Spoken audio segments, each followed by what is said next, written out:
Eskom, founded in 1923. It is currently the biggest independent power supplier on the African continent. Currently, we give 12,000 gigawatt hours annually exported to countries like Botswana, Mozambique, Lesotho, Namibia, and Zimbabwe. We are at stage 6, load shedding, where most of us experience between 8 and 10 hours per day of load shedding. On today's episode, we're going to dive into Eskom like never before. We're going to process the current climate, the current problems, the supporting evidence, and possible solutions on how we can move forward as a country, because I'm sick and tired of experiencing the same over and over and over again. There has been enough allegations allegedly used on us South Africans. Please stick around, because I know we're going to get down and dirty and we're going to expose a couple of people. Hopefully, interacting with you will bring up even more comments, and together we can potentially elect a leader that takes control of this whole mess and finds a possible solution so that us South Africans can move forward as a country. Next to me, as always, Anna-Marie Meyer, ready to dive into the serious topic. Thank you for having me. Let's get into the serious matter and let's shake a few feathers and see what happens.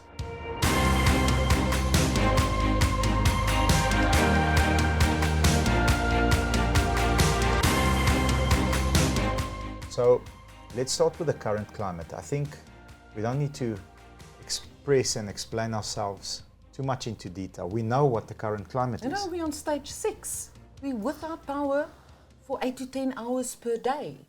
The problem is Eskom is in a state of financial difficulties. They've got problems. And will they ever get out of it? Current CEO, Mr. Andre de Ruyter. Here's my take on what happened. He resigned as a CEO. I'm a CEO running a company. That resignation will forever remain on his CV.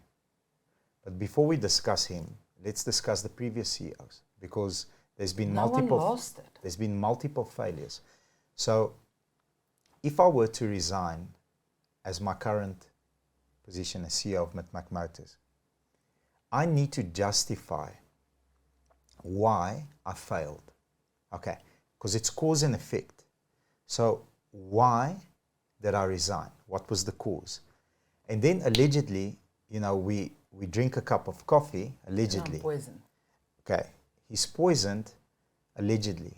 But when he goes to the doctor, there is cyanide. High levels of cyanide. The symptoms are there.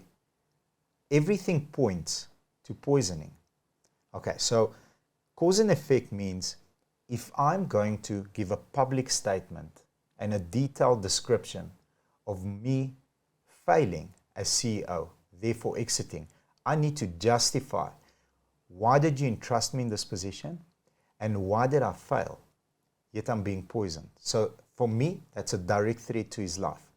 Therefore, there's no justification. You will just leave that on your CV as somebody who ran Eskom and who failed and who exited. Like there's no justification. Like everybody else. And going back 2, 3, 4, 5, 6 years ago, let's give 5. I want to dive into 5 possible reasons why the CEOs have failed. And I'm going to start with debt. In 2019, the debt was at 30 billion. Okay. Current debt is 396 billion rand. Times 10. Okay. It's times 10. In 3 years.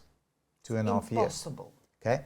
Then we're dealing with, allegedly, fraud and corruption, allegedly, by drivers of coal carrying equipment, trucks, who allegedly...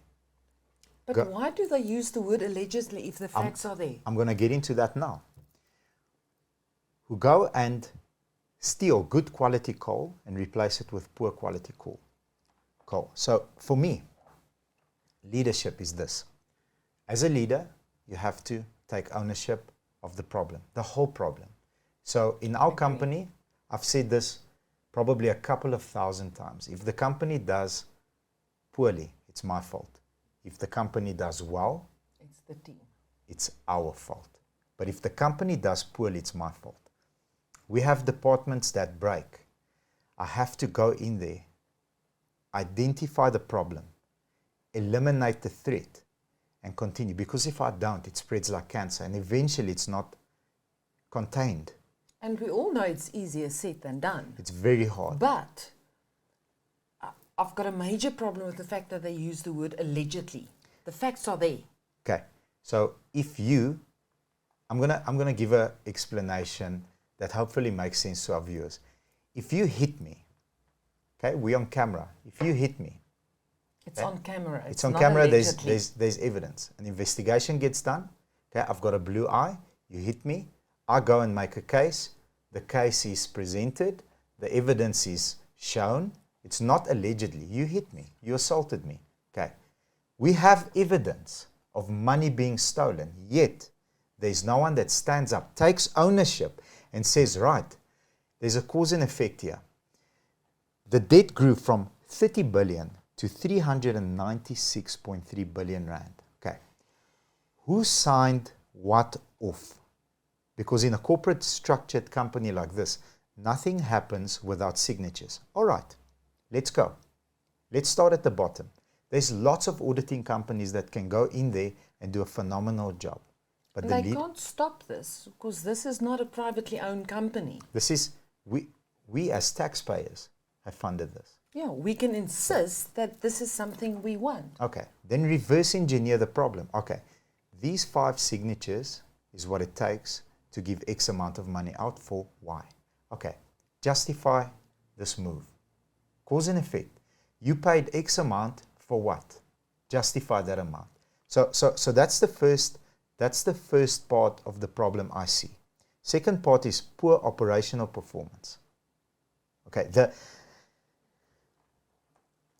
the amount of neglect that it takes to allow 10 hours of load shedding is just beyond me. And this doesn't happen overnight. So there's a poor managed department which doesn't get resolved. And then it grows and it grows and it grows and it grows and it grows until, I mean, what's next? What is stage 8? What is stage 10? That's a total blackout. For how long? What And does that then mean? How will they ever then fix the problem? Because I want to know in the 10 hours that we out of power, who's doing what where? And who's looking after that? Number 3, corruption and mismanagement. I'm going to read something here. All you need to do is Google this. Eskom fraud, and you'll get tons of articles. Some of them say 2.5 billion in punitive repatriation to SA for serious crimes committed at Eskom during the state capture era. 2.5 billion. And these were all articles in News 24. Yes. Why is there, we don't know why. Why is there no leadership coming up? You know, I saw a very interesting Facebook post the other day. And the person said, here's who wins my vote. Okay, here's the party that wins my vote. If you can solve for Eskom, you get my vote. If you can solve for Eskom, you get my vote. It's currently our biggest problem, so I can understand if someone's... I agree with you. I agree with you. It is the biggest problem because we're losing money. Government interference. Now, Eskom is a state-owned company, okay? State-owned. However, Eskom has been criticized for having the interference of government layering over decision-making. Now, we're not going to allege anything, but why is that the case? Why is that the case? What is dependent? I'm just going to plant a seed. What is dependent on government? Shouldn't be anything.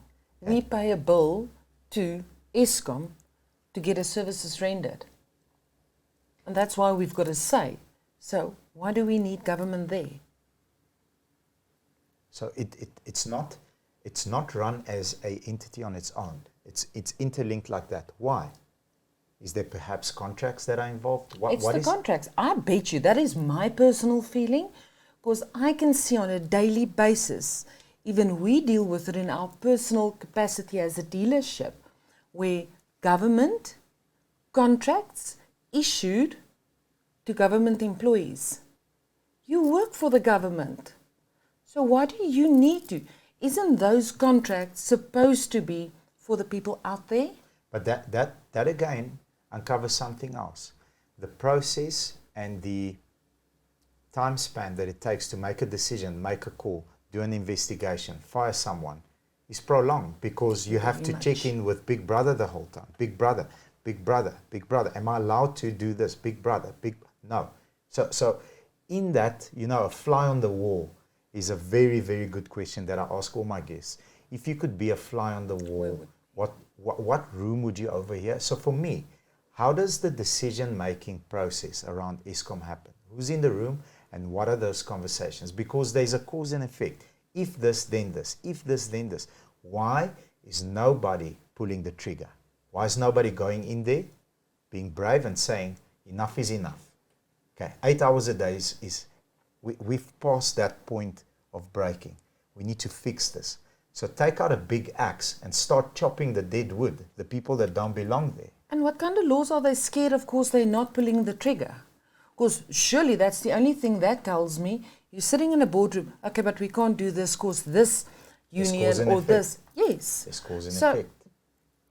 But we need to pull the trigger now. So is this now where we stop pay?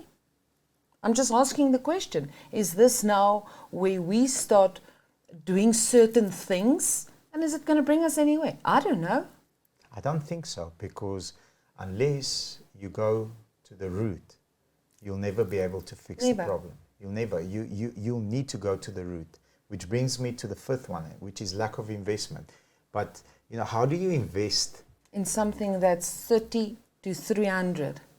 How do you invest in a guaranteed failing system? You can't. There is nobody in their right mind that would invest in Eskom right now. Okay. There's no confidence. Then just turning it around, are they bulldozing this down for some or other investor to pick it up for next to nothing? We don't know. And what are the 3 or 4 or 5 moves that government has planned that's not being shared? So at least if we know, okay, in 2024, we are thinking about nuclear, or we are thinking about a different kind of a solution. There's nothing. There's nothing. They're just saying, here, we like sheep, no, we're like just cattle. going to rise it by another 18%. Like cattle. This is what's going to happen. Stage 6. Everybody looks at the app. Oh, it's stage 6. Oh, okay, great, it's stage 4. So we're high-fiving each other because now we don't have 8 hours of load shedding. Now we've got 4. We are better off. No, we're not better off. We are better off. Go do solar, then you get in trouble because you're trying to bypass this whole system. We are better off at 4 hours. So it's a very challenging thing. Now, we're going to give you, I've got written down here 5 possible solutions.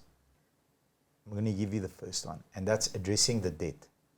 The significant debt could be addressed by restructuring the debt. Financial assistance from government, or seek financial assistance from international parties, but restructure the debt, get it under control, because currently it's blazing. They seek, but the restructuring is the problem. So, I think that it's a valid point. 100%. So X amount per month, or per quarter, or per year that we have to pay to Y, get it under control, and then have a fixed payment. But then the problem is, if you take 3 or 4 steps back, before you can do that, you need to get the leak in control. So you can't go from 30 to 400 billion in 2 years. I mean, there's no leak. There's a leak. So it's a river. No, we can get money in, we can restructure, we can do whatever.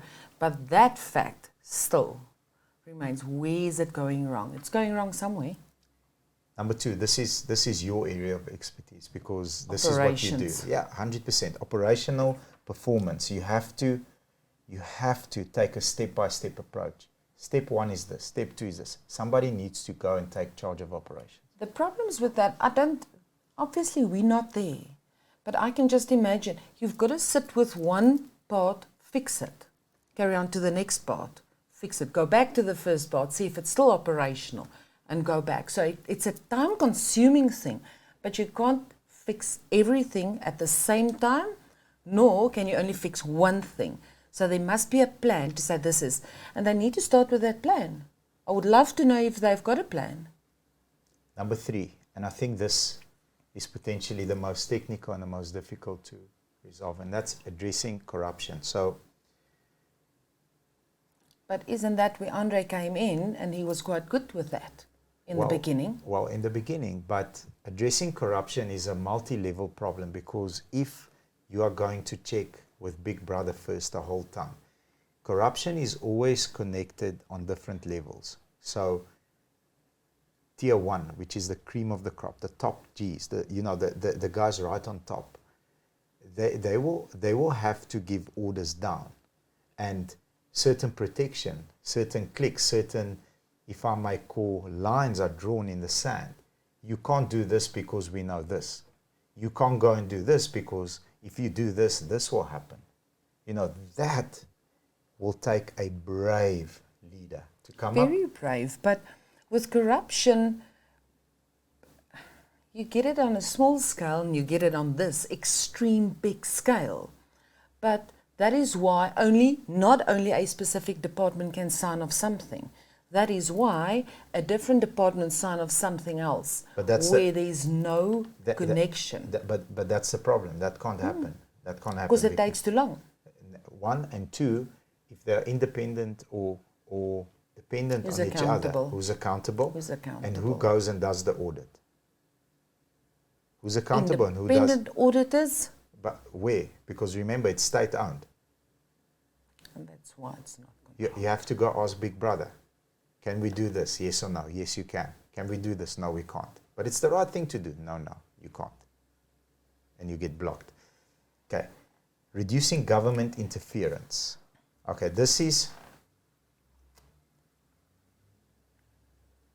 think this is perhaps the easiest to fix if corruption is under control, because I would run Eskom as a business.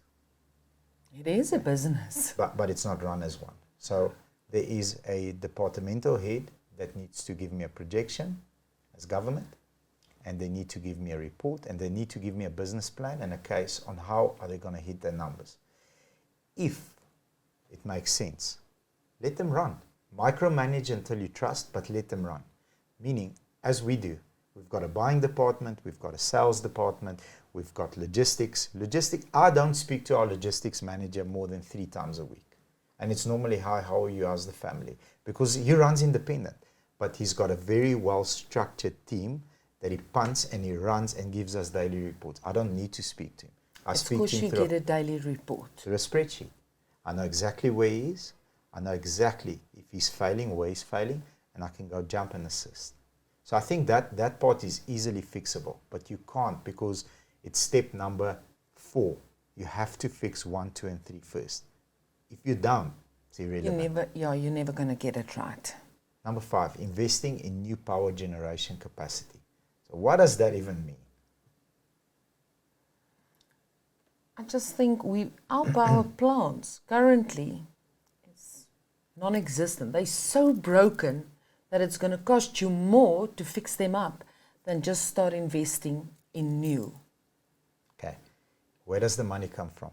Well, that's exactly, we need to get the money, but we can't get the money in because we currently look horrific. So we're 400 billion in debt.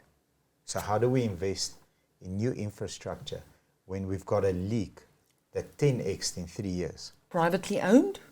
Perhaps. Privately owned, maybe?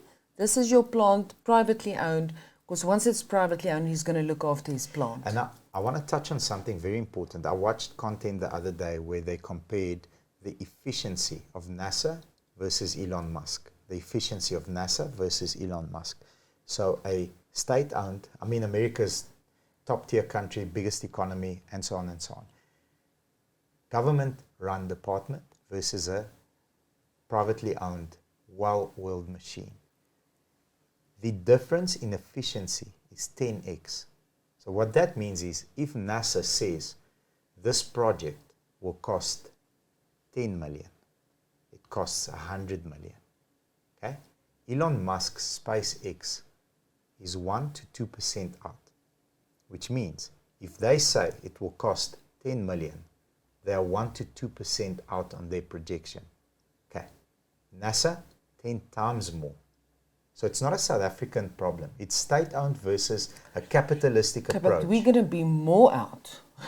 Okay, it doesn't matter, but potentially. If it's a privately owned? Okay. How does that process get managed? That's my next follow-up question. Who decides who gets that tender? Are we going to just, pull our pants down even lower than they already are? Because that is, the tender is our current, for me, that is one of the biggest problems. And it's always been there. But I think it's something that no one ever said anything about. Because corruption is a thing. People get sick, allegedly, cyanide poisoning. To get back to that. But if it's privately owned, and yes, how the tender system is going to work, no one knows. Because who's going to choose on who's going to get that tender? It's not a friend. That's the sequencing part. You can't, a beautiful example I heard the other day is,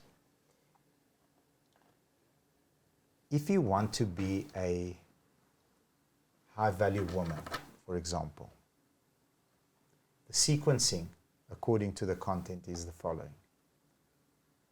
At 17, the first move is to finish school. Move 2 is to go into university. Move 3 or get some sort of a tertiary education. Move 3 is get an entry-level job and work yourself up. Move 4, once you are stable and you've got decent income, look for somebody that you could potentially marry, which is move 5. Move 6 is have a child. Okay? By that time, you are probably 23, 24 years old. It's a sequencing of 6 moves. Okay? When your sequencing is out, you are doing move 6 at number 2. So you're already pregnant at 17. So that is lopsided. The education, everything takes a backseat because your sequencing is wrong. So you can't go and privatize something off the bat like this, or look for new solutions, or debt restructuring. And move 1, finish high school, sort out corruption. So for final thoughts, I'm going to leave you guys with this. It always starts with a leader. It's the leader's fault if a company does well or does poorly.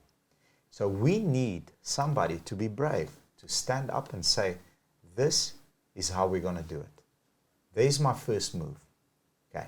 I'm not going to go and, sell the power supply to another country.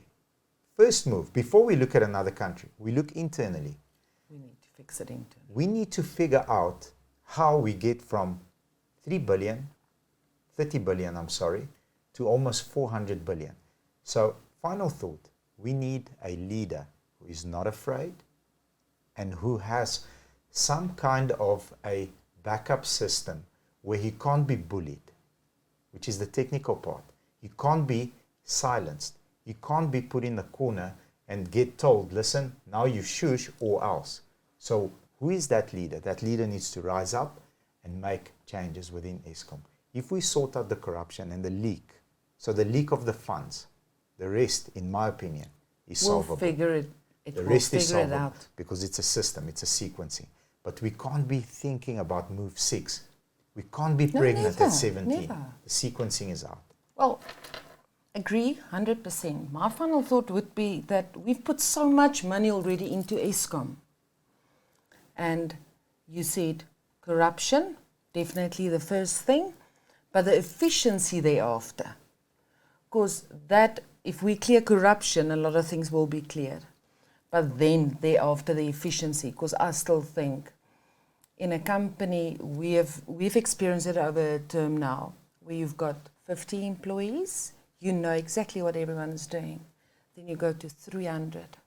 And then suddenly 50 are doing the same work as 300, 150 or 250 are doing nothing. Exactly. So I think efficiency comes, not naturally, but efficiency comes easier after corruption, because the individuals that are true believers in the cause, you know, on the crusade to give a service to the people, to the country, and improve people's lives. Am I proud, or am I just there? Am I just there? Yes. And why am I here? Am I here to earn a salary, or am I here to add value? I heard another quote the other day, on a battlefield, and I'll take Eskom as a battlefield.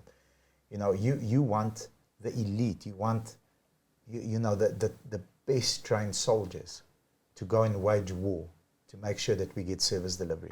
But you know, in a war, in a situation like Eskom, if you send 100 people, 80 are just targets. They're not there. There's only 2 or 3 people. Can they make a difference? I think yes.